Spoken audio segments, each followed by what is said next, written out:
everybody. I'm Bert Eiler. This is NCPD TV, First Watch Pro Police News, and my co-host Jim Fotis. How you doing, Jim?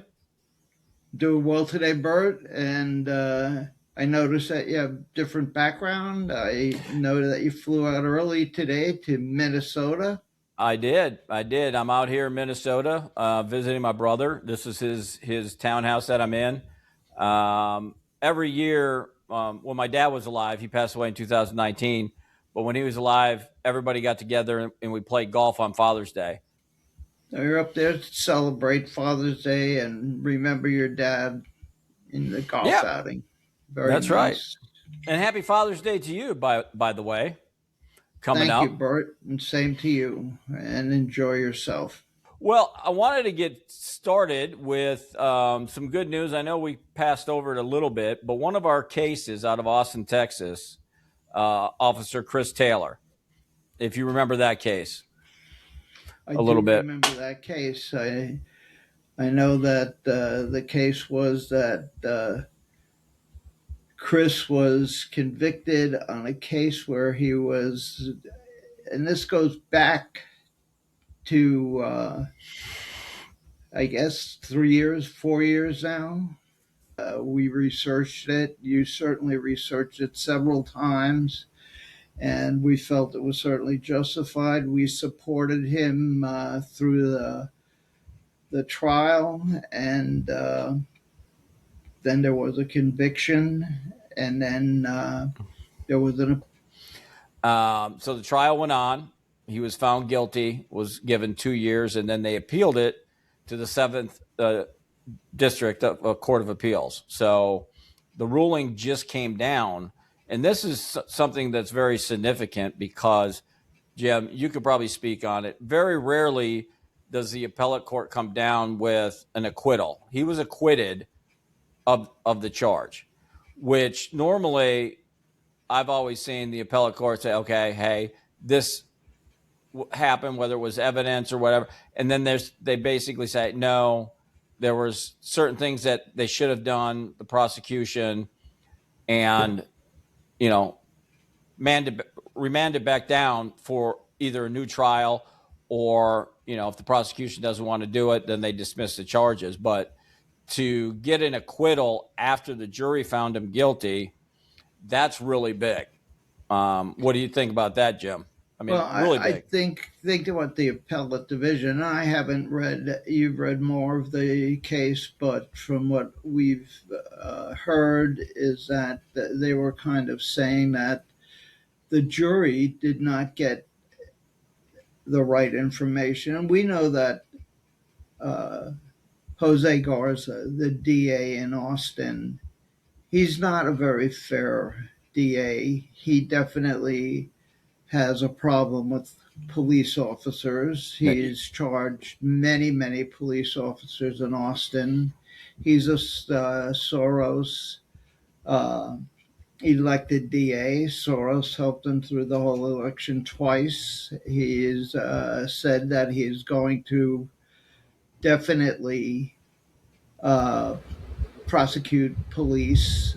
He definitely takes exceptions with what came down from the appellate division, but I believe the appellate court, in a definitely precedent setting case, has taken a position that the jury was not given the right amount of information to definitely know what happened beforehand at this incident that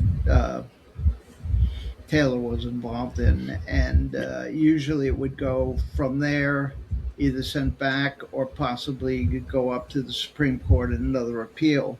But right now, he has not been, he's been adjudicated, and hopefully he will put in to get his job back.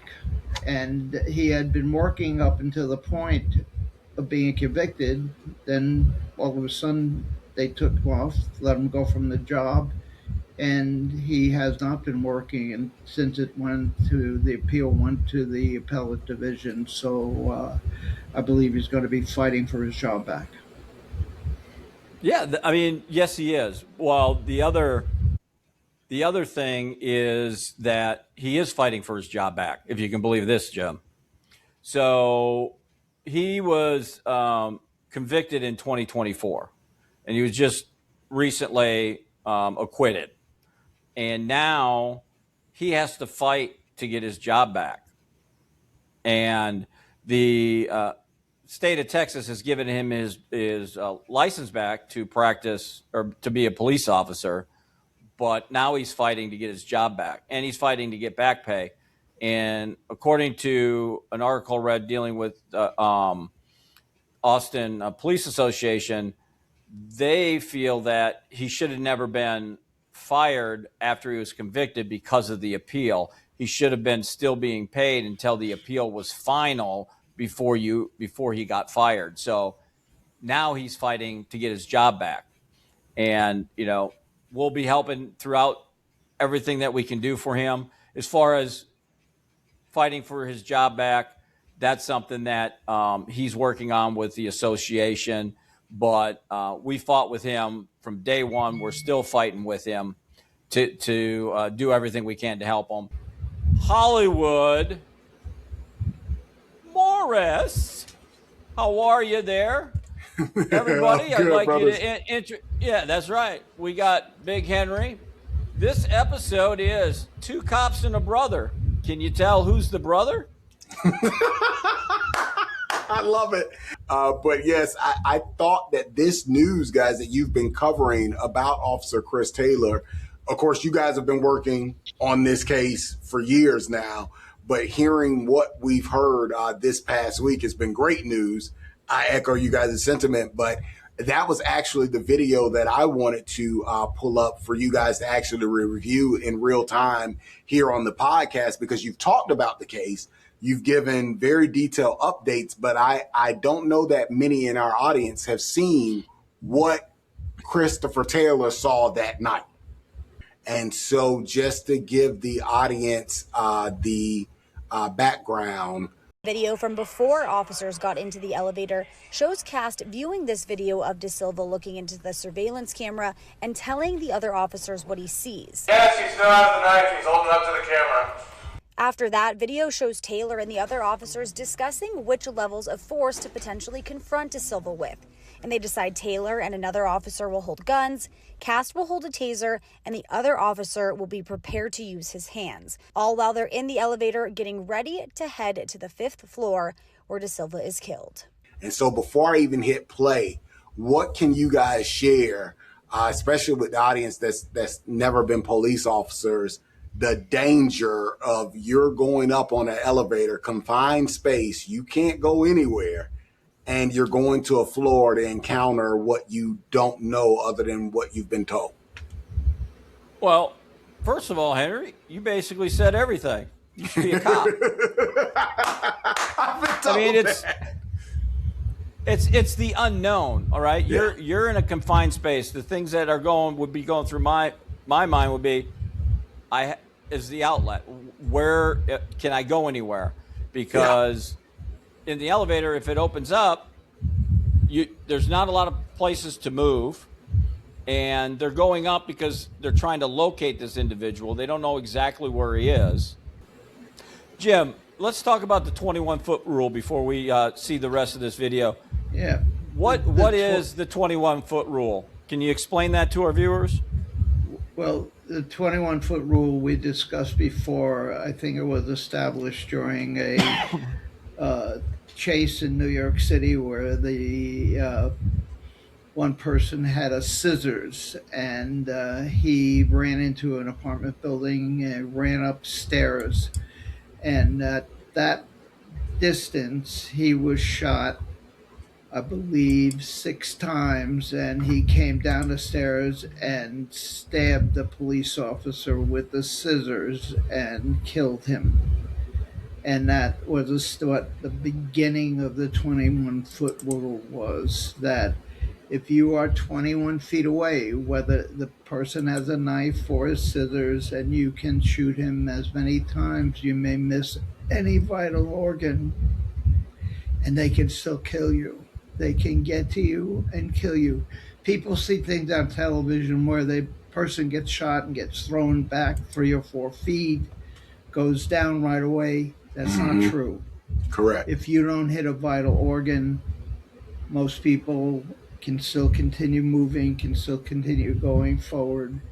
And 21 feet is the movement that we've established as law enforcement, that you can be killed by a person with a knife or scissors or machete, and obviously even pull the trigger of a gun. So it's something that everybody should be aware of. Absolutely. And the other thing that just, from a civilian perspective, guys, I mean, all of us, since we were toddlers, know what an elevator is. And so when you're on the floor, that elevator is stopping, there is no element of surprise. You know the elevator is on that floor. This is not a great situation to be in for the officers at all. That's right. All right. Elevator is one of the worst. I would say the second is probably going upstairs, Yes. because you never know what's going to be there. But an elevator is one of the worst. And I was always tried to make sure that if I was coming down in an elevator, if we were in a building, that I was ready for whatever happened when that elevator door opened. But if you've got somebody standing there with a firearm, you are the target. There's Yes. not much place to hide. Place your hands. Drop it. All right, Bert. That didn't take long. It took less than a few seconds, and I think, obviously there's Monday night quarterbacks and everything like that, but if you have the sound to it and everything, they give him the commands, he turns towards them, and they have to react. Right. Reaction is faster than reaction, and if he doesn't react, he closes the distance and they stab him. Right? He had a lethal weapon in his hand. It's not less lethal. Right. It is a lethal weapon. Whether it's on his side, down below, whether it's up here, in his hand, it's a lethal weapon. Correct. And that's what people have to understand. Correct. They gave him commands and he turned. Yes. He's a So threat. He's a threat before he even turns. let's do this, Bert. He could lunge at him. Yes, sir. Yeah, let's do this. I'm gonna let it play through, and then in the real time of what Taylor saw. And people, I mean, when we freeze frame it, like you said, it's easy to play Monday morning quarterback, but watch how quick this happens. And this is far less than 21 feet. Place your hands. Drop it. Yeah, and that's the thing about bodyboard cameras. They do help law enforcement, but it also allows for people to critique it frame by frame by frame. And the law state you got to see it through the eyes of the officer at the time it happened. And I think that's Correct. the bad part about body cam footage, because it's slow. They can slow it down frame by frame. Well, what were you thinking? What were you thinking? And you shouldn't be doing that. It's at Yes. the time that it happened. And What do you think, there's Jim? Go ahead, Jim. And it's right. If you don't know anything about the 21-foot rule, I mean, look at how close this person is. 2 or 3 steps. He doesn't look like he's a small guy. He looks like he's thin, and possibly 2 or 3 big steps. He's right there Correct. next to the cop and pushing that knife in, even in his face. So the police officer was definitely justified in this shoot. And obviously, I mean, if I was watching this, even as a civilian, I would say, he was justified in what he did, because this person was ready to attack him. But I'm sure a lot of people would look at it and say, oh, he just shot, because you're not familiar with the situation. And if somebody doesn't explain it to you, you just say, he shot him. Yes. That's it. So this is why the only thing I would disagree with you, Bert, is I don't think it's the body cam footage that's the problem. It's ignorant, woke clowns that have never walked a day in your guys' shoes.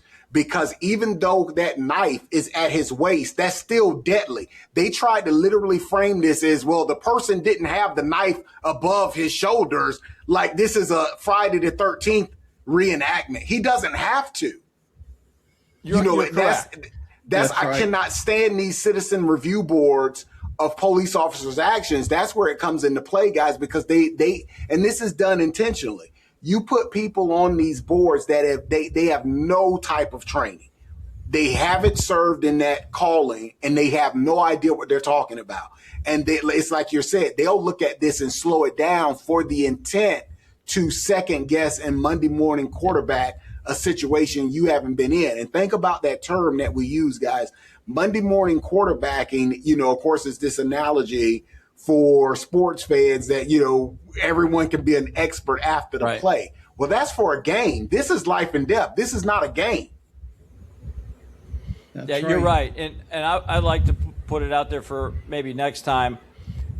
I'll have to try and find it unless you have. There's another video of an officer dealing with somebody with a knife. I think it's in Arizona or Nevada. New Mexico. Or New Mexico. Yes. That's something we need to talk about or compare to this one in reference to the outcomes. But I'm not going to say the outcomes. I think it's very important to kind of maybe next time bring that up to show what happens on the 21-foot rule. Absolutely. That officer was Jonah Hernandez, and that was Super Bowl Sunday 2024, guys. And it's powerful, again, Bert, that the three of us didn't discuss this before coming on. And that is one that I have not been able to make it to New Mexico, but that is one that haunts because of what you said, what we'll share. Let's do that next week. But the 21-foot rule is real for a reason, and that case tragically proves it. Absolutely.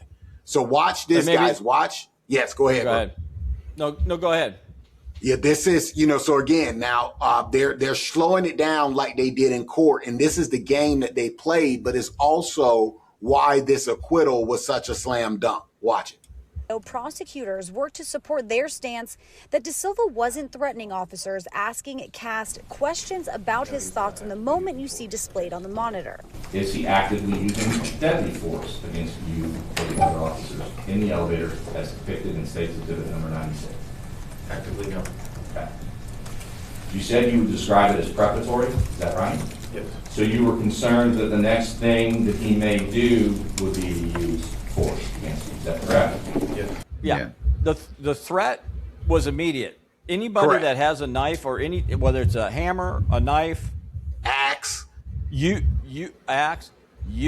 are a threat because you have it. Whether you're 5 feet, 15 feet, 30 feet away, you are a threat. Correct. Until you put that down and you get that suspect into custody, put handcuffs on him, he's a threat until you take him into custody. Absolutely. And that's the part that they're intentionally playing on, the ignorance and the anti-police sentiment in the country, because they are literally capitalizing on doing wordplay without actively being put in these situations. And I think that's why those shoot or don't shoot simulations that you've been talking about, Bert, is so important, because it's real easy to sit there from the comfort of your couch on your cell phone as they, binge watch Netflix and second guess these officers. You were never anywhere close to that type of a situation. That could have gone, what they were saying was that, so the shot that we're showing, he's in the surveillance video. You see him with the knife, and he's warning them what is going to happen if they come for him. Mm-hmm. So the officers were planning already who's going to go lethal, who has non-lethal, because they know that they're engaging someone who doesn't want to sing Christmas songs with them. Let's stop this, the charades. But see, Garza will never put himself in that position. He's never walked in that position. He's just one of these woke left activists parading as a prosecutor, and that's the problem. Well, yeah, he ran on transparency. Absolutely. And ran after going after law enforcement. He's indicted over 25 officers Correct. since he's been into office. Yes. So we'll keep moving forward. That's going to be an interesting one to follow up on, especially getting his job back. So thank you very much for putting that together there, Henry. Henry, my best elevator story is we had somebody trapped in an elevator, and the child, I forget what he had, but some kind of claustrophobic disease, and they were Yes. going nuts, and we couldn't get the elevator. So I went down through the top of the elevator, and of course, as I went through, it collapsed, and I fell on top of both of them. Now that we're going to go into our next segment, I want to talk a little bit about your Support Our Shields and what you've been doing. I know you've been reaching out to more officers, and we'll be working with you with Back the Badge 911. So can you give everybody an update on that? Absolutely. Yes. Well, while I was in Birmingham and the Bessemer area of Alabama this past week, because in the past month, 2 months, they've lost two very young officers, both in traffic accidents. And sadly, we lost another young officer yesterday, guys, and that was Trooper Sergio Romero from the Texas Highway Patrol. And so this happened near Childress, Texas. And I think, again, it's something that the general public has no idea how dangerous your calling is. And so Trooper Romero was attempting to pull over a vehicle when a tractor trailer pulled out directly in front of his patrol vehicle. And he was killed at the scene. And so this is any loss is tragic. But this kid was only 27 years old, and he had only been with the Texas Highway Patrol for 9 months. And he leaves behind a wife and two very young sons. I don't think either of those boys are 4 years old. And so when you see those photos, of course, it's heartbreaking. And just, young family with their life ahead of him. And it speaks to why we do what we do with Support Our Shields and Back the Badge 911, because this is a family, of course, that would be able to use every help that they could get. He went to work on yesterday and did not come home to his wife and his two young boys. And that's the reality that we talk about amongst ourselves, pretty much every day. And right. We try to let the nation know, because let this sink in, guys. This would be the 47th officer, and then including the two K-9 officers that we have lost already this year. But in 2026, there have been already 9 officers killed in automobile crashes under the age of 30. Yeah. The two in Alabama, Dallas Hinton was 25 and Dylan Chase was 26. We had Caleb Mitchell in North Carolina, 24, Landon Faulkner in Tennessee, 24. So we have the graphic here on the screen. All of these officers were 30 or younger. And when we talk about every week, this anti-law enforcement rhetoric and recruitment being down, and then we're losing young officers the way that we are. This is why we stress the seriousness of what is going on and why we work the way that we do to support these men and women. Henry, Wow. I believe in the Texas accident, I heard this morning that the driver was an illegal and taken into custody. Exactly. When I first heard it, Jim, I'm glad you confirmed, because, I was out and didn't get the follow-up yet, but that is exactly the questions that were being asked. The way that it was described that it happened yesterday, the wonder was, again, because we've seen this now for the last several years, but it's been a major problem that has come under the spotlight with what happened in Florida, California, Washington, with these Right. tractor trailer drivers who do not speak or read English. Back to badge 911. We will keep trying to give minimum of $1,000 to every deceased officer's family in the United States, and please continue with your contributions. You can make contribution to Back to Badge 911 on PayPal, and you can designate a contribution through the National Center for Police Defense website. Either one of those, and then Bert will give you the info line also. And Henry's been going out and making these donations in person and actually bringing a plaque to these officers. And Absolutely. we definitely appreciate that. Thank you, Henry.